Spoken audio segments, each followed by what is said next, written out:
He is going to share with us what the Silver Institute does and how we all, as participants in the silver value chain, get benefited out of the Silver Institute's programs and activities. With this brief introduction, I welcome Mr. Michael Dinanzo and request him to deliver his initial remarks. Over to you, sir.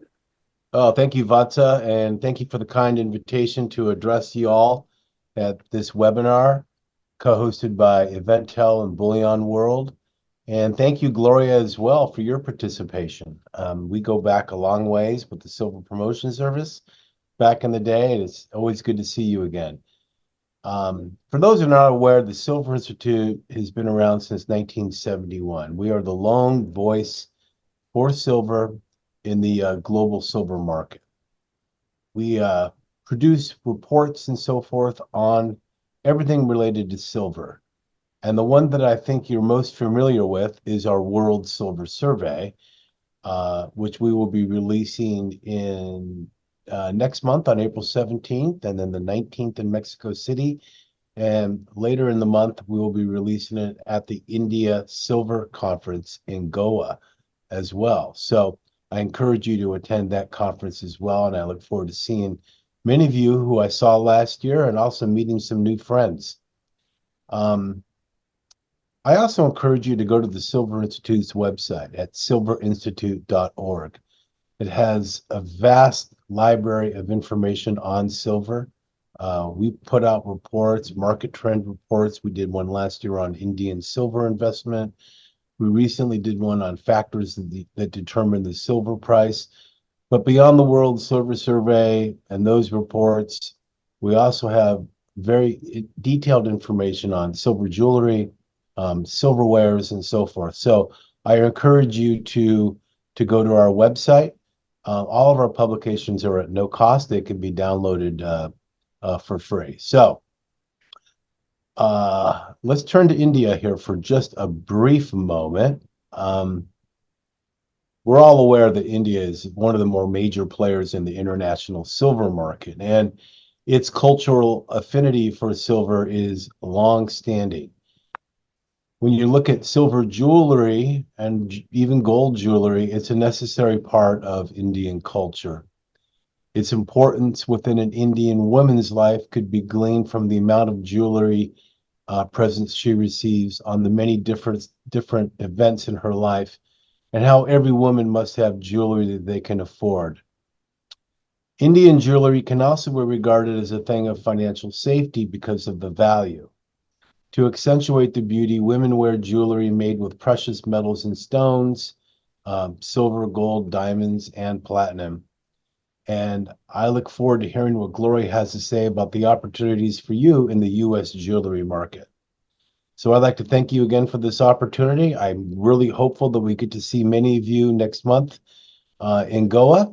And with that, I turn it over back to Vatsa or right to Gloria.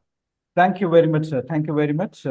Yes, the silverinstitute.org is a very, very valuable source of information, current information on jewelry, industrial use, and you can go there, and it's all knowledge, repository of knowledge, which is available to us thanks to the Silver Institute. Thank you so much for that. We will now straight away jump into the topic of the day, the US silver jewelry market, opportunities for the suppliers. As I gather some data back from 2019 to 2023, India has been exporting roughly about 3,000 crores, which is about 300 to 350 million US dollars of silver jewelry every year, as revealed by the reports of the Gem and Jewelry Export Promotion Council of India. But US markets offer a lot more opportunities, as I understand from Ms. Gloria. What are the opportunities for suppliers from India in the US jewelry market? That is the core focus today. Before I introduce Ms. Gloria, let me give you a brief introduction about her. Ms. Gloria Maccaroni is a publisher and the editor-in-chief of the Jewelers Collective. Marketing is a game.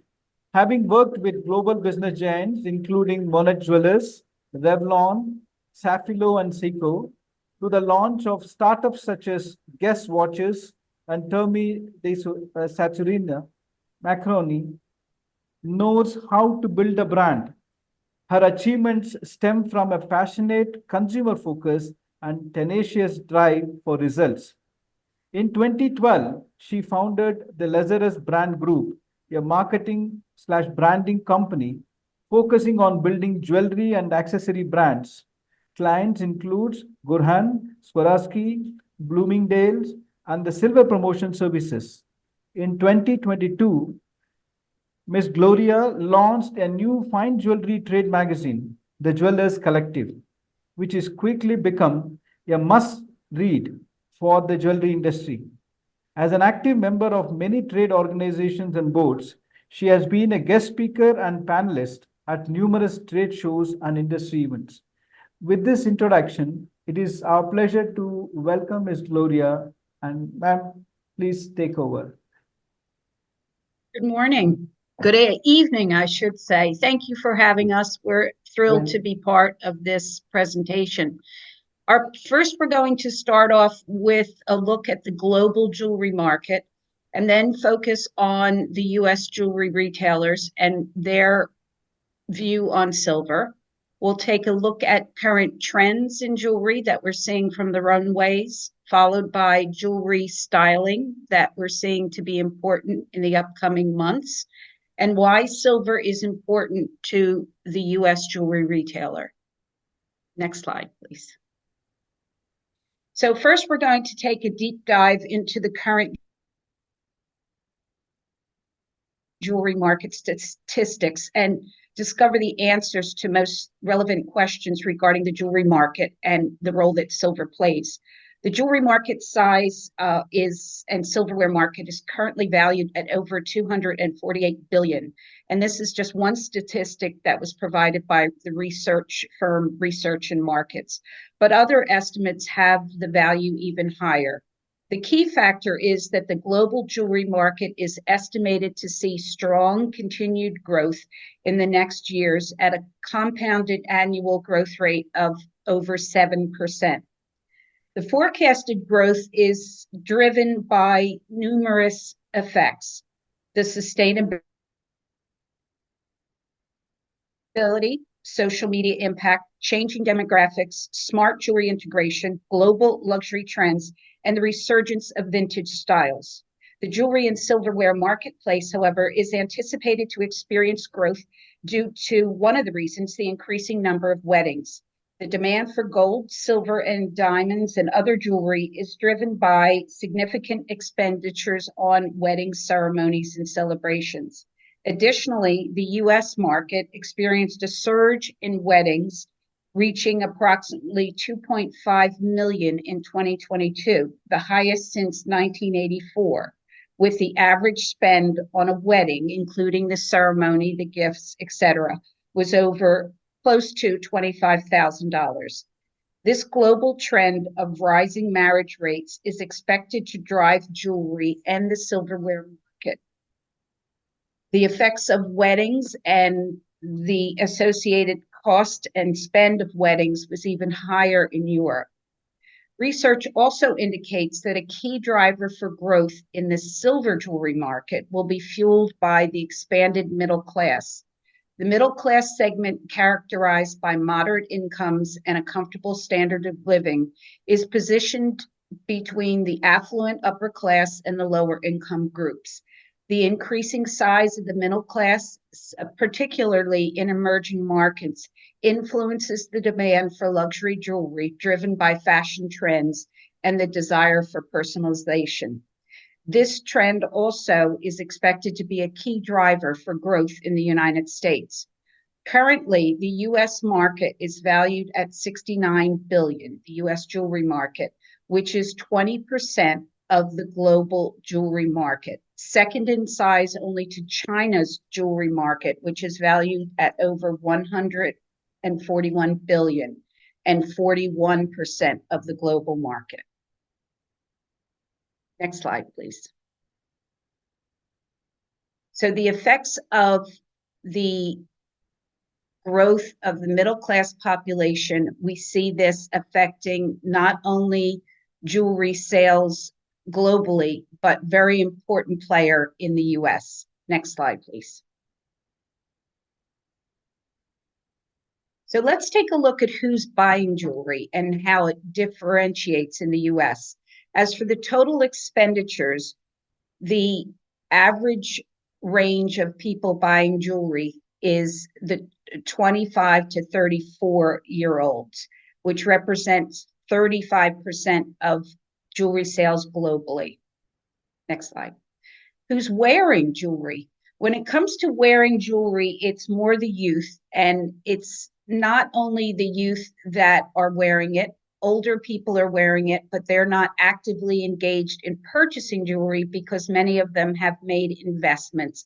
So the target range of popularity is for young adults 16 to 44, which constitutes up to 82% of all jewelry purchases in the world.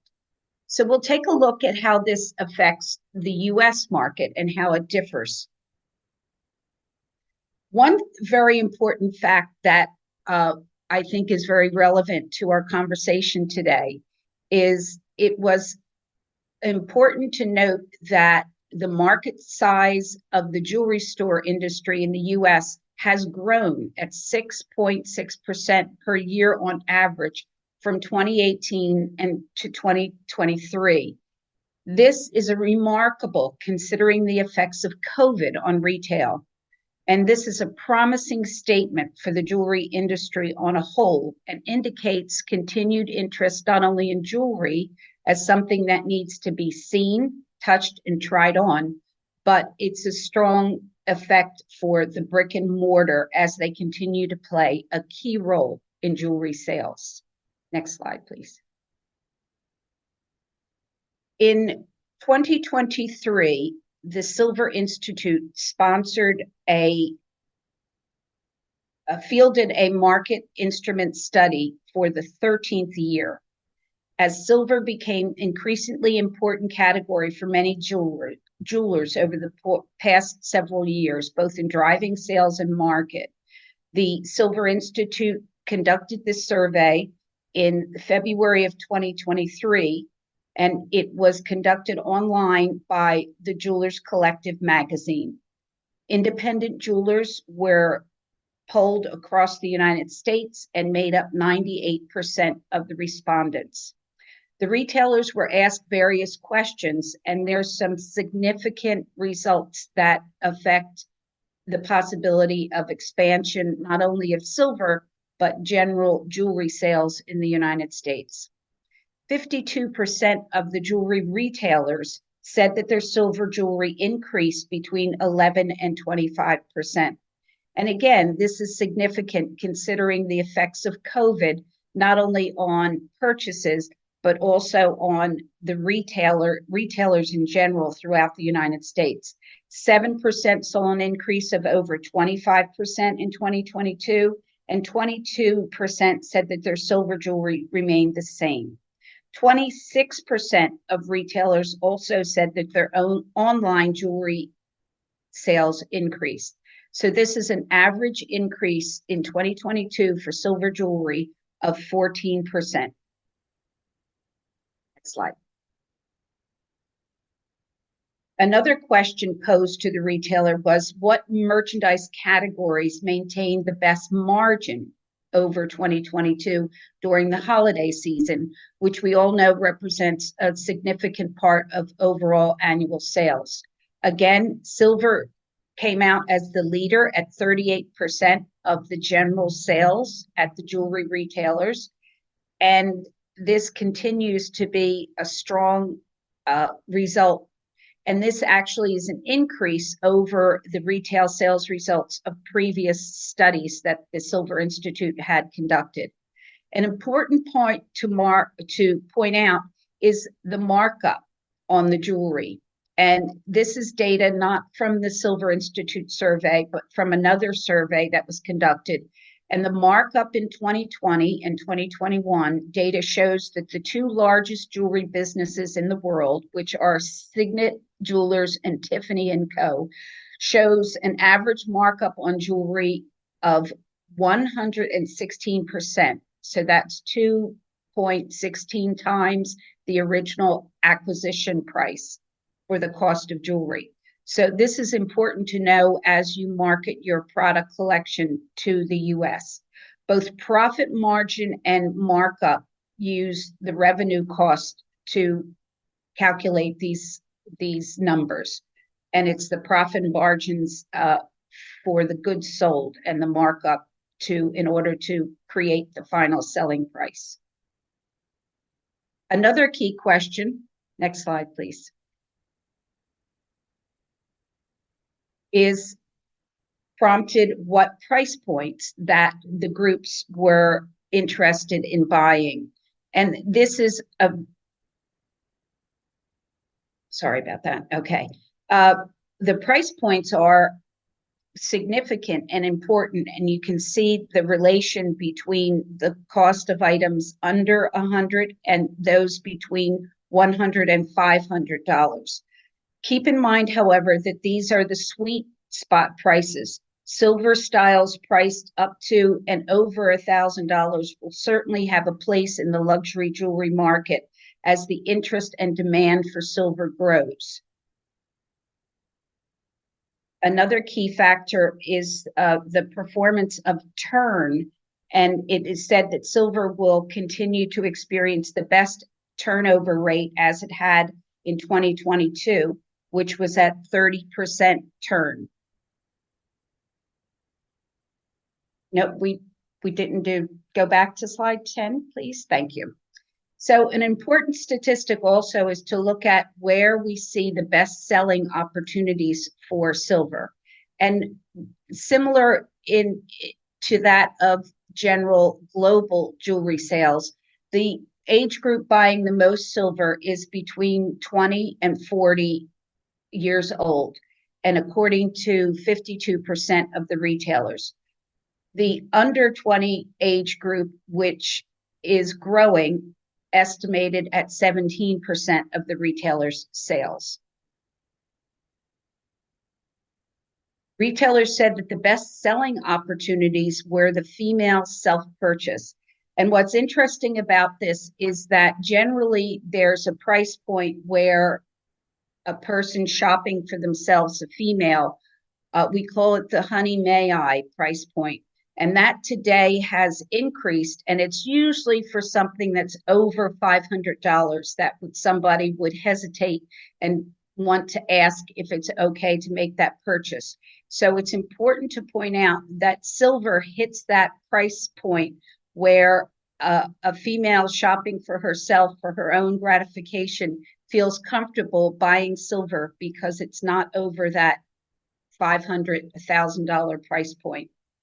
And it's important to see how millennials play into the role of purchasing silver with 31%. And millennials today are aged between 30 and 44. Again, right at that spot of the jewelry consumer who's looking to accentuate their wardrobe and also be part of current trends.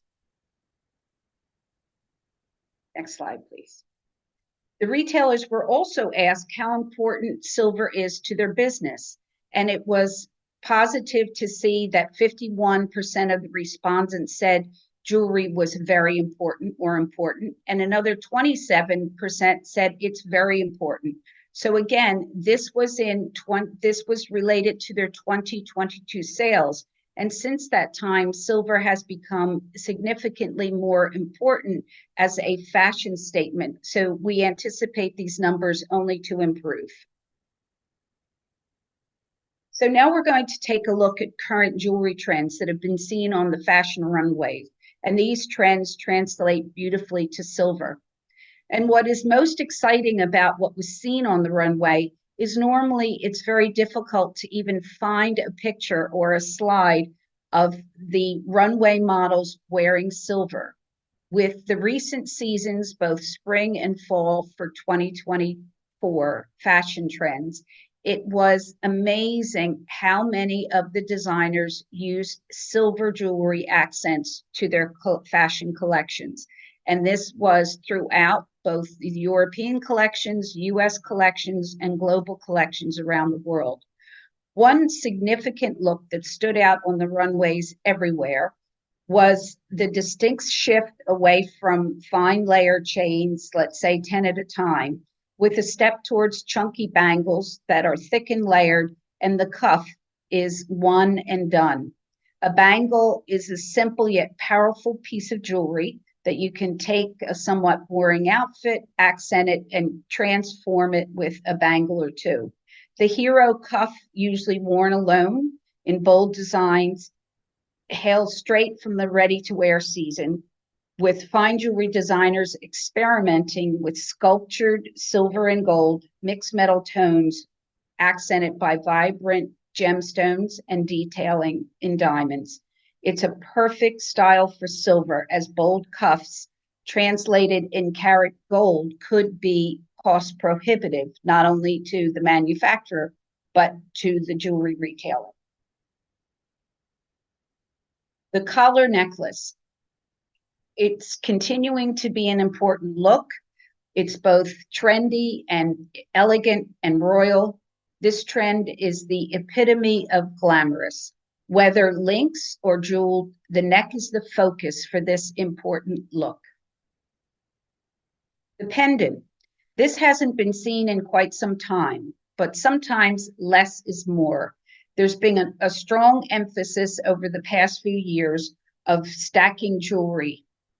The more pieces you layer on, the better. But recently, a few designers have taken it upon themselves to break through the stack and emphasize a singular pendant piece, making a bold statement in a more simplistic and elegant way. Geometric and sculptured shapes were shown and seen throughout collections, and most importantly, it was seen on the ear as bold, significant earrings. And again, this is where silver can make a significant impact. Last year's trend was a large silver and gold drop earring. This year, the key looks expanded to large metallic motifs closer to the ear and bolder in more sculptured looks. This is definitely a strong trend, and instead of a classic. So this can be easily interpreted into silver and be something that can be made affordable to all. Layers on layers. Even though the layered look has waned a bit when closer to the neck and in collars, it is important to note that we've seen that Y2K look come back. Long layered necklaces have re-entered the top fashion houses yet again. The trend has come in and out of style consistently over the past few decades, which means it's a great style for consumers to shop for and keep for its next showing. LinkedIn. Links have never gone out of style. This year, they're coming up boldered and clustered. It's a distant sister to the current popular paperclip chain, and this allows silver to create bold links and unlimited possibilities. As we can see, silver shines. The runway collections have signaled a renaissance for silver. Gold has been associated with first place for long enough. It's silver's time to shine.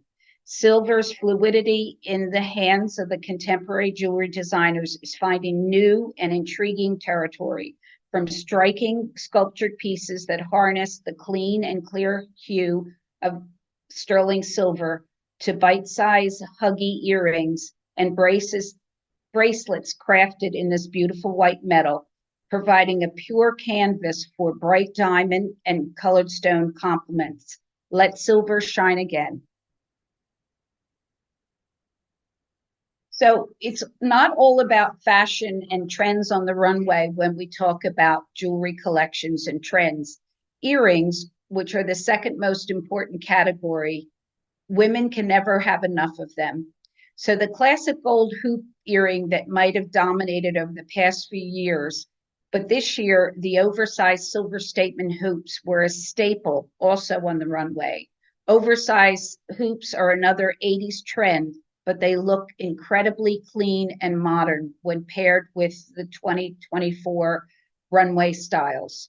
Everyday wear is one might consider downsizing the hoop size and offering modern shapes in key looks.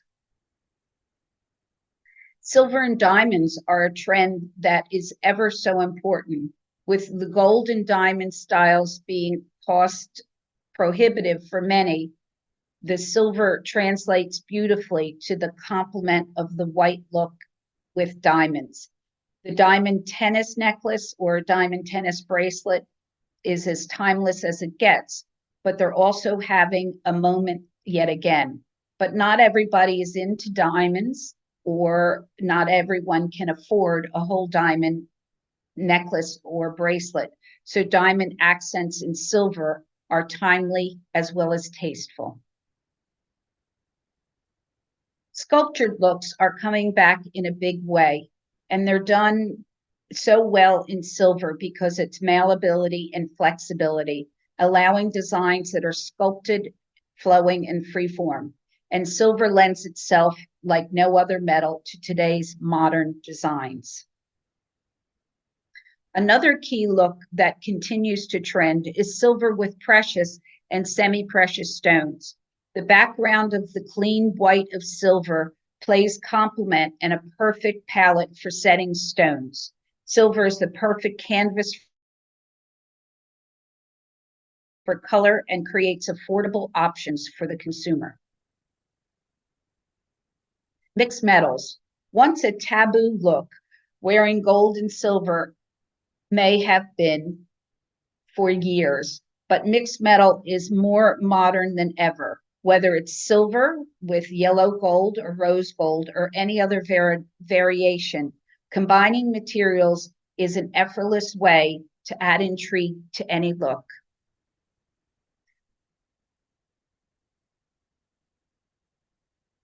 The use of texture to create visual interest and tactile appeal is best used in silver and best created from silver designers. The filigree and both texture is something that silver allows itself to and really cannot be duplicated in any other metal.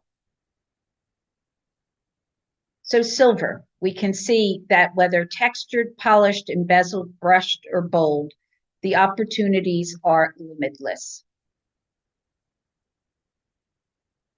So another key factor that was a result of the U.S. Silver Institute's retailer survey is retailers were asked how optimistic they were about silver sales' continued growth, and a whopping 88% of retailers were optimistic, and 46% said they were very optimistic.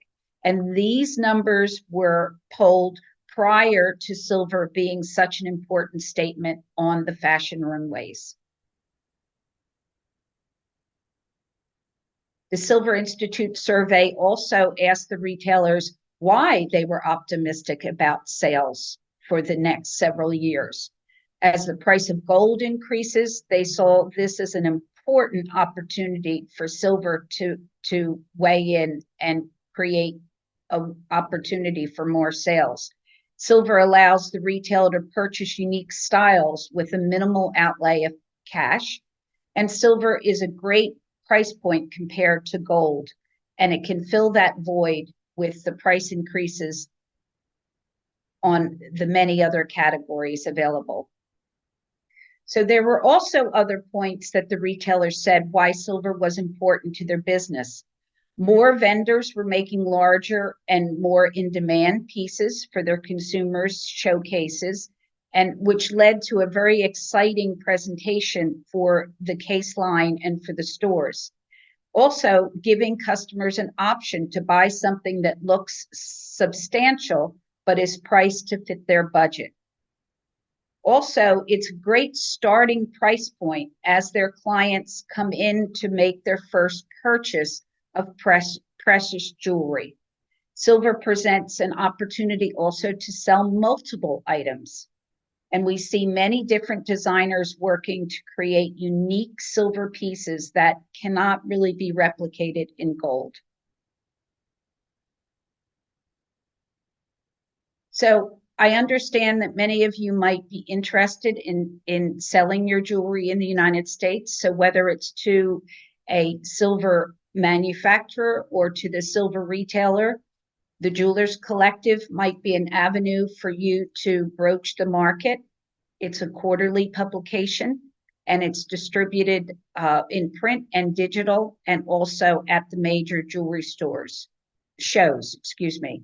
So please contact me or take a look at the current digital issue on our website, thejewelerscollective.com, and we'd be happy to share more information. So now we're ready for any questions that you might have. Thank you. Thank you very much, Ms. Gloria. It was such an amazing presentation. You have so comprehensively captured what is the current trends and what are the innovations and why silver jewelry is so important today and where the action is concentrated. Just for the benefit of those who have joined, I'm going to quickly summarize in a minute some of the aspects. One is that 69 billion US dollar is the US jewelry market size, the second largest in the world.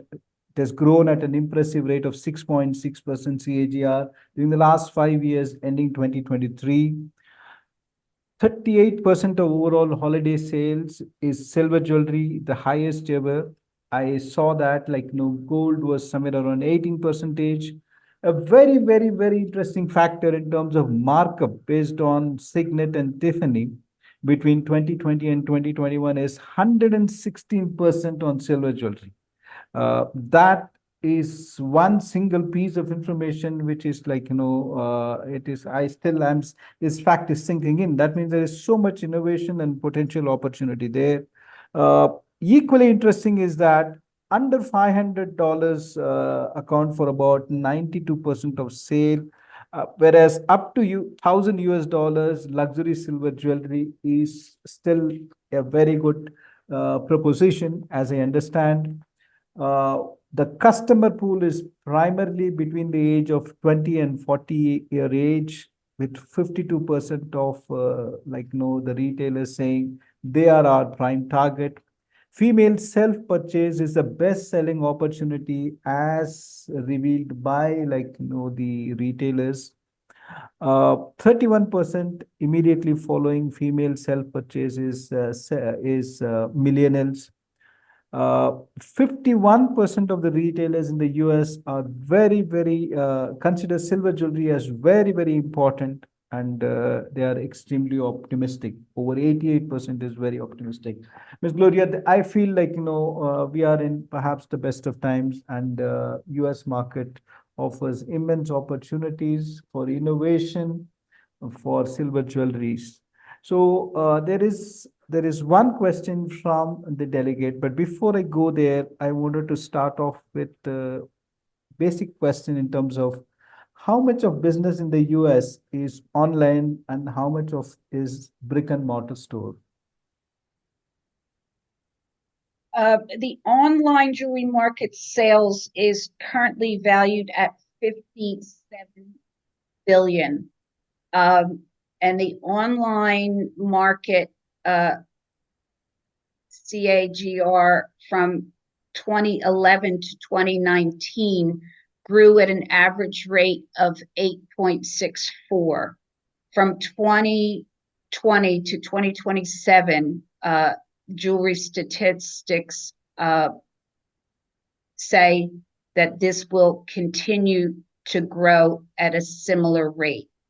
But it still hasn't taken over the jewelry business in any category, whether it's silver, gold, or bridal. What appears to be happening is online research is very strong for bridal jewelry, where those engaged are looking to find, or to be engaged, are looking to research engagement rings and diamonds.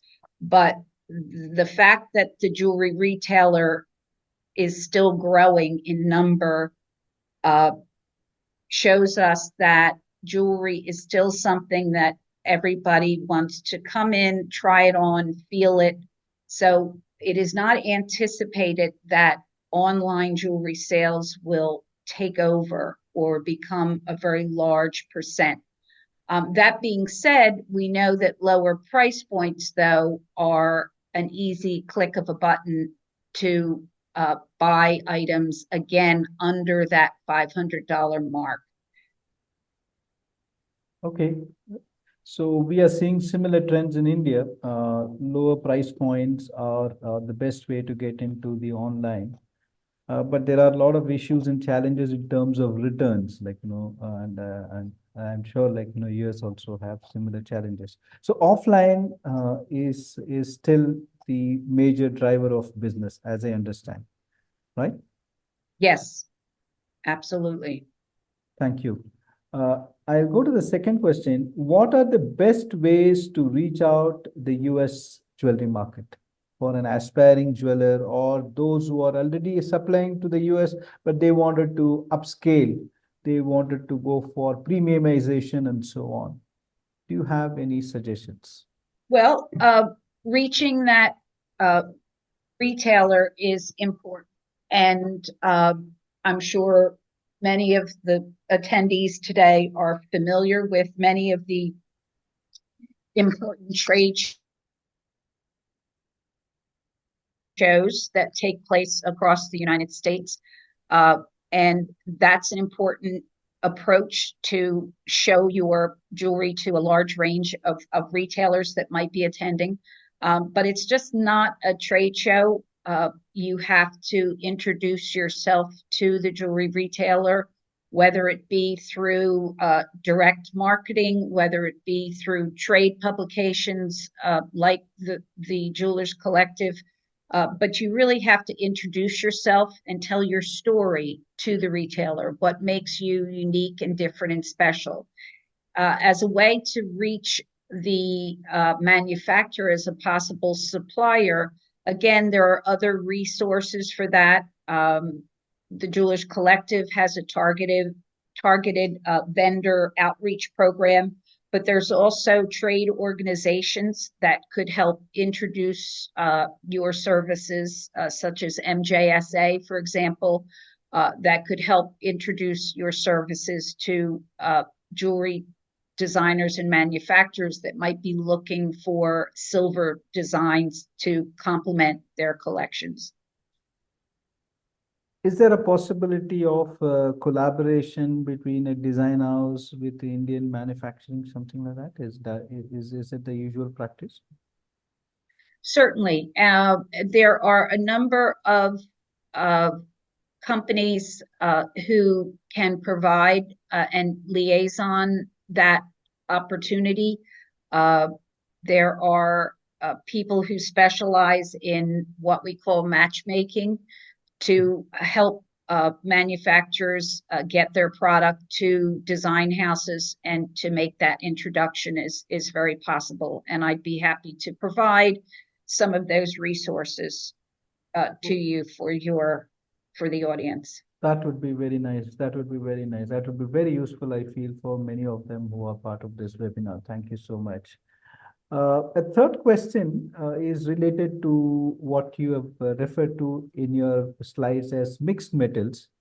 There is a question from Ms. Anita Mehta. She's asking, I would like to know market for gold-plated silver Indian ethnic jewelry. Any comments? Mixed metals are important, as we saw in the presentation, but it's the clean and sleek combination of mixed metals. The Indian interpretation, I don't think the US market is as open to those styles. Okay. So it's more the cleaner, modern looks that appear not only on the runways, but appear to be selling at retail.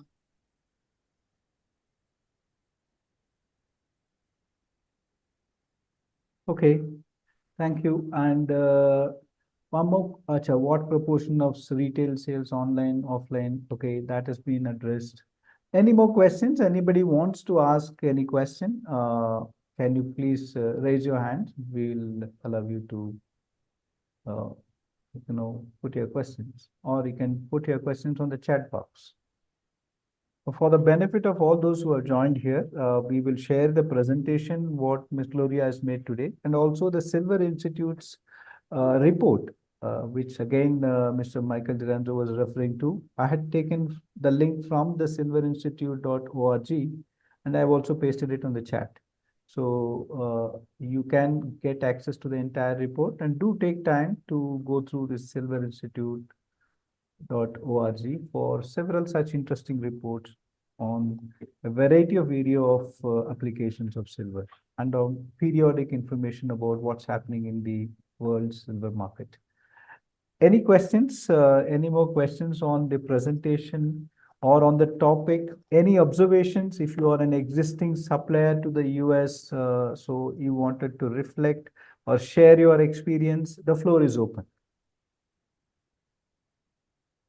And if I may interject, I'd also recommend going on to the jewelerscollective.com website for viewing not only the current issue, but archived issues are also there.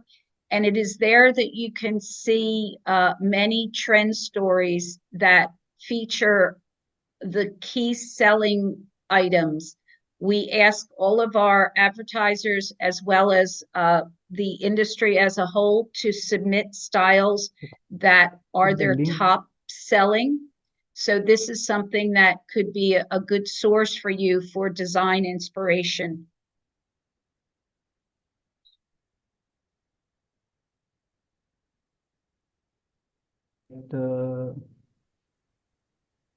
Is another, I don't know, Mahesh Sharma has asked this, silver jewelry trend is more for oxidized jewelry or for plain metal in the US market?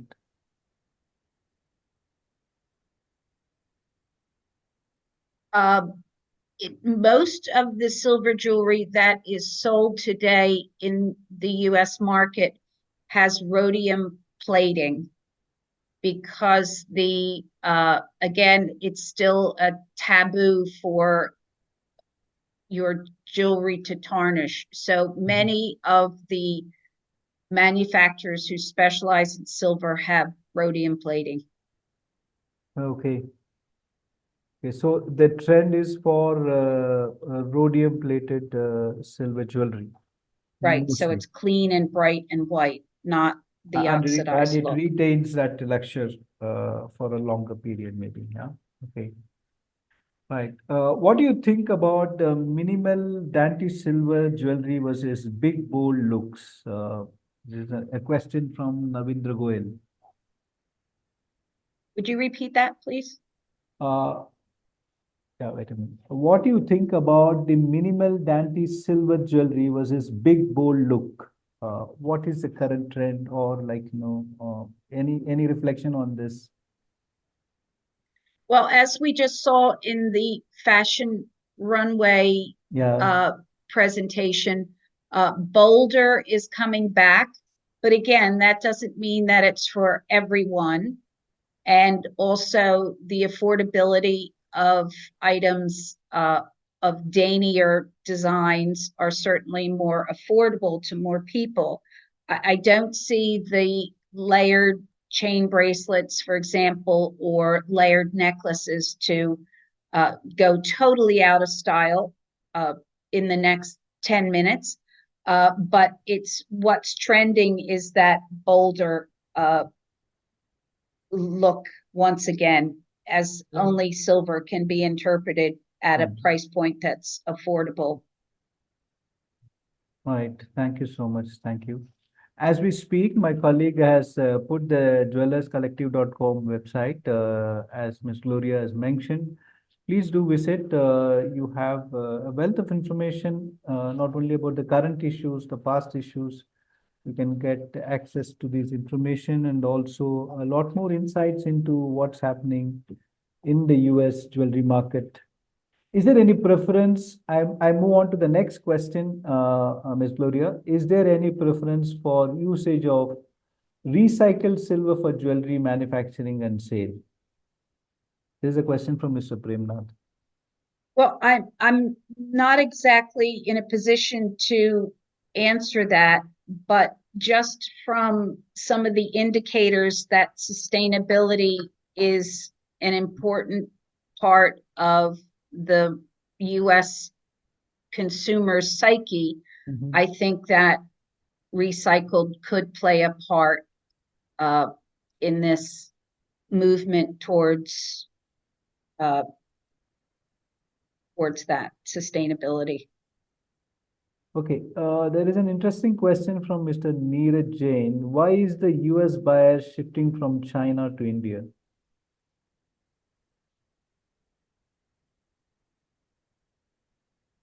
Do you mean manufacturers are purchasing? Purchasing, I guess. Mr. Neeraj, would you like to clarify that?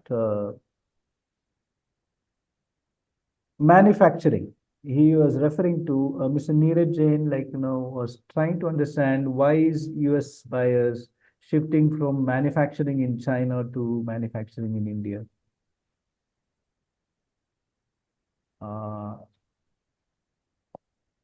Maybe as a risk diversification, maybe geographic diversification.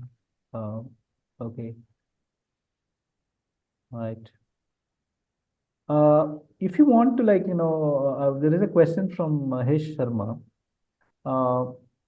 Can you throw some light in terms of weight range for jewelry for regular category, if you have some information on that?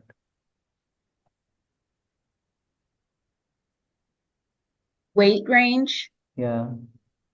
No, we had touched on this before the seminar started. In the US, it's the retailer, the consumer doesn't look to the weight of a piece. It's more the overall style and design. Weight is not a factor for the retailer or the consumer.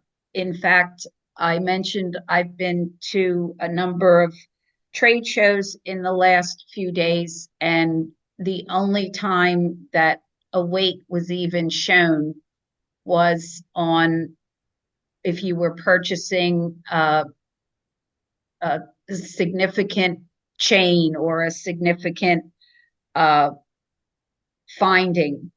But in general, everything else had a price tag on it, and it was being sold at that manufacturer's wholesaler's price. But okay. So weight is not usually the criteria. An indicator of price. No, it's the overall design.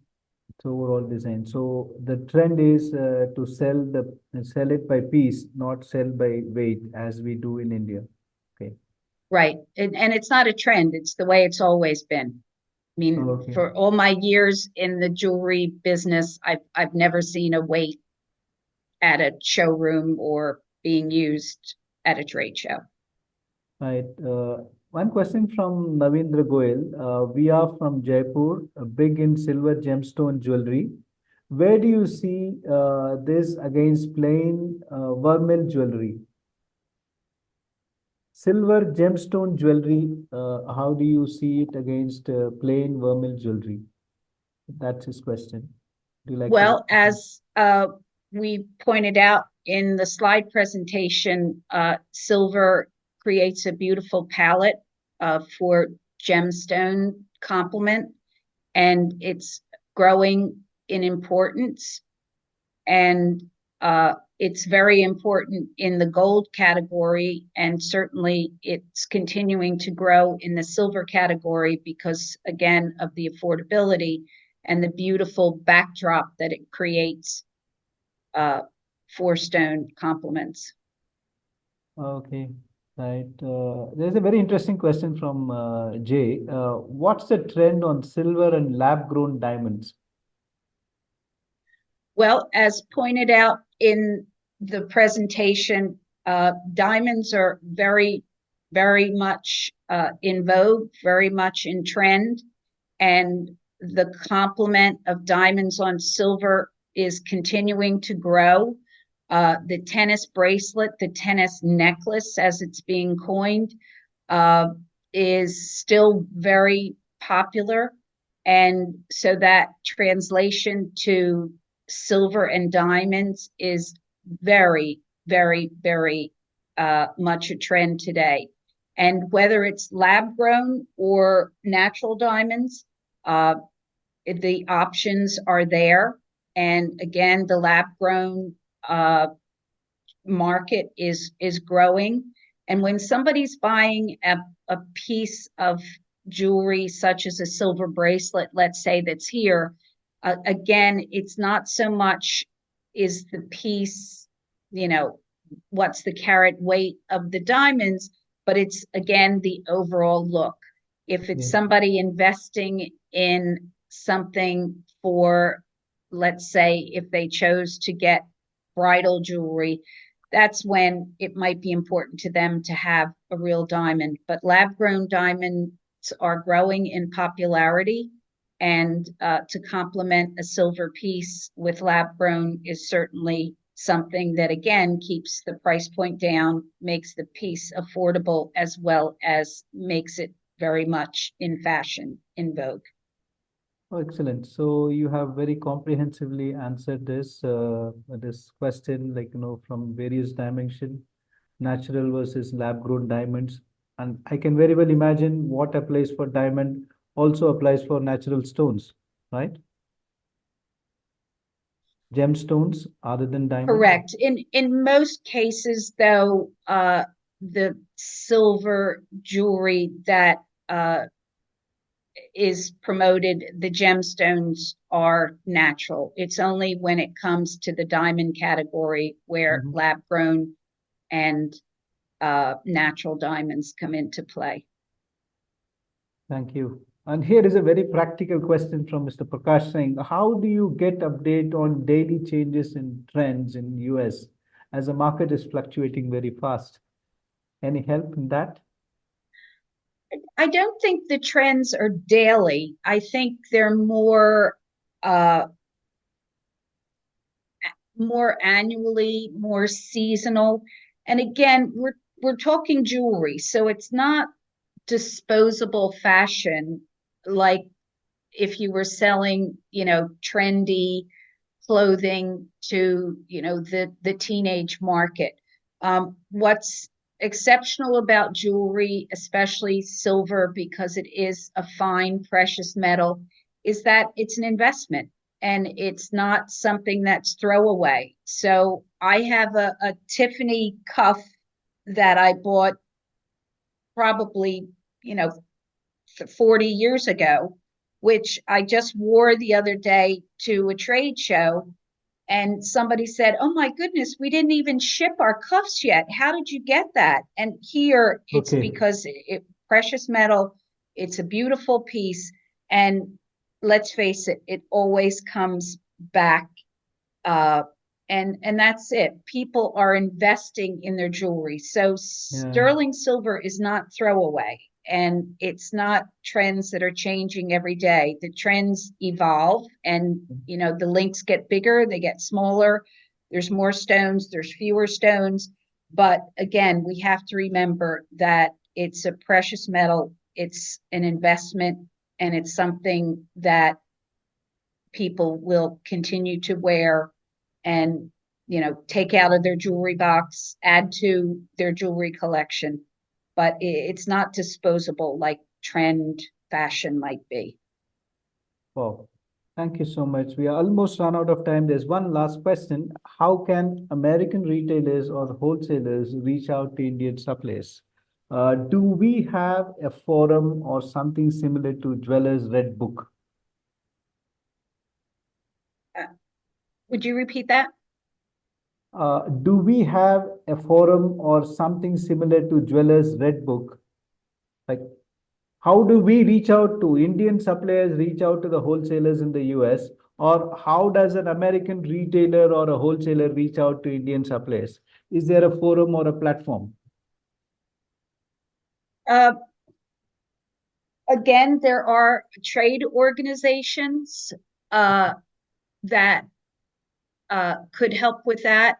There's the Jewelers Board of Trade in the United States, JBT. I will be happy to share contact information.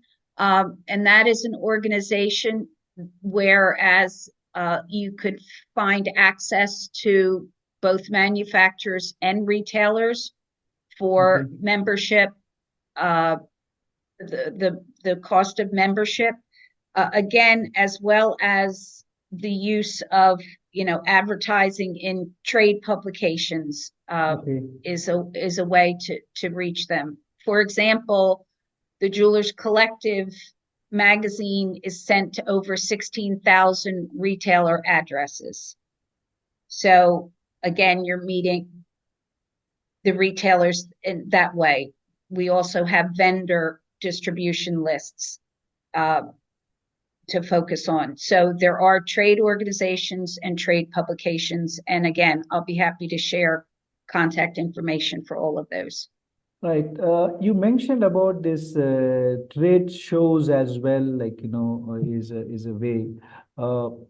If you can share some details, like, because there could be many of them, but for silver, which one you think, like, or like, useful? Maybe like, you can share some information on that. To the delegates, we have just shared the link of the Jewelers Collective, and also like, the slide also shows that. Is there any more questions? Otherwise, we have just run out of our time, and we would be closing if there are no further questions. I'll wait for a minute. If there are any questions, I'll wait for that.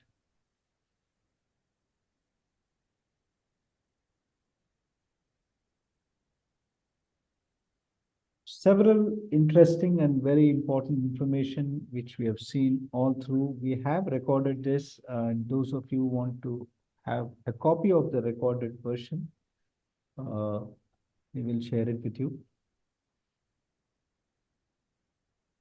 Any dedicated trade shows for silver to exhibit? Anjali Jalan, we have requested Ms. Gloria, and she would help us with that information as well. Yes. But to my knowledge, there's no specific trade show for silver. It's, again, the trade shows are for all jewelry types and categories. Okay. Okay. So I'll reframe this question. If there is, are there trade shows where exclusive silver jeweler can go and benefit in terms of like, meeting the retailers or the wholesalers? Not exclusive shows for silver. Okay, I understood. Okay, so there are no exclusive trade shows, but you can go for trade shows for jewelry, and you can certainly meet the retailers. And also on page, I believe it's page 60 and 62 of the current issue of the Jewelers Collective, it has an outline of the key jewelry trade shows in the U.S. for 2024, and that's also on our resource tab on the website. Oh, amazing. So that's it. So you can go to the latest issue of the Jewelers Collective and turn to page number 60 and get all the information about the list of trade shows for the rest of the year in 2024. And it's also on the resource tab, the resource center tab on the website. Yep. Great.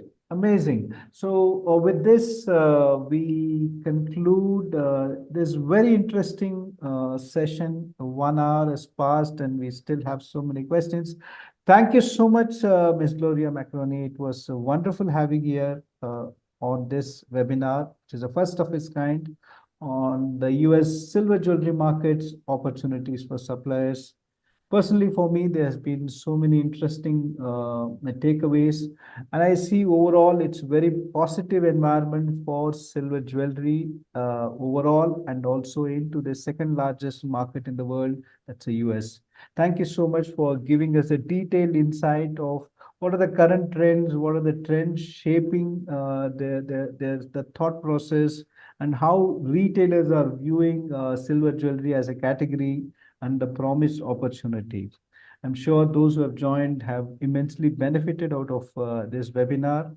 I once again thank you, Ms. Gloria Maccaroni, who's a publisher and editor-in-chief of the JewellersCollective.com, for putting such a wonderful presentation and handling all the questions so nicely. Thank you so much, ma'am. Thank you very much. Thank you. My pleasure. Right. I also thank the Silver Institute, Mr. Michael Duranzo, for putting this entire webinar together. When we proposed this idea, he immediately said, yes, it's possible to do it, and let's work out a plan. And here we are, a very successful webinar on the US silver jewelry market opportunity for suppliers. Thank you very much. With this, we bring the webinar to a close. We will keep the session open for networking amongst the participants for the next 5 to 10 minutes, and then we will end this webinar. So happy networking. Thank you very much. Thank you, Ms. Gloria, for a wonderful session. Thank you so much. Bye. Thank you, everyone. Thank you very much. Thank you. Goodbye. Thank you, Mr. Michael. Thank you very much.